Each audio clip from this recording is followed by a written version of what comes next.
అందరి కొరకు రక్తము కార్చాడు, ప్రజలందరి కొరకు ప్రాణం పెట్టాడు.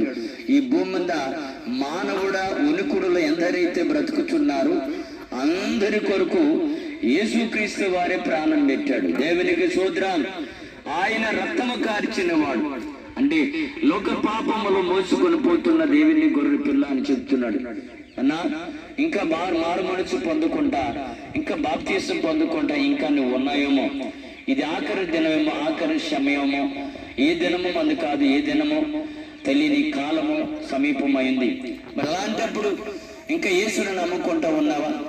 పోనీ యేసుని నమ్ముకు కూడా ఇంకా మారు మనసు పొందలేదా? మరవలేదు, ఇంకా నేను ధ్యానాలు ఉండవచ్చు అని చెప్పి అనుకుంటున్నావా? మరి ఈరోజు మందిరానికి వెళ్ళారా? ప్రభువుని ఎరిగిన వారు. పోనీ వెళ్ళకపోతే ప్రభువుని మీరు సొంత రక్షకుడుగా అంగీకరిస్తే మంచిదని సాయంకాల సమయంలో యేసుక్రీస్తు పేరట మనం చేస్తున్నాం. ప్రియ సోదరి సోదరుడా, యేసు దగ్గరికి వస్తే ఆయనలో జీవం ఉంది కాబట్టి ఆయన నమ్ముకుంటే ఖచ్చితంగా మనం ఎక్కడికి వెళ్తామంటే ఆయన రాజ్యానికి మనం వెళ్ళిపోతాం.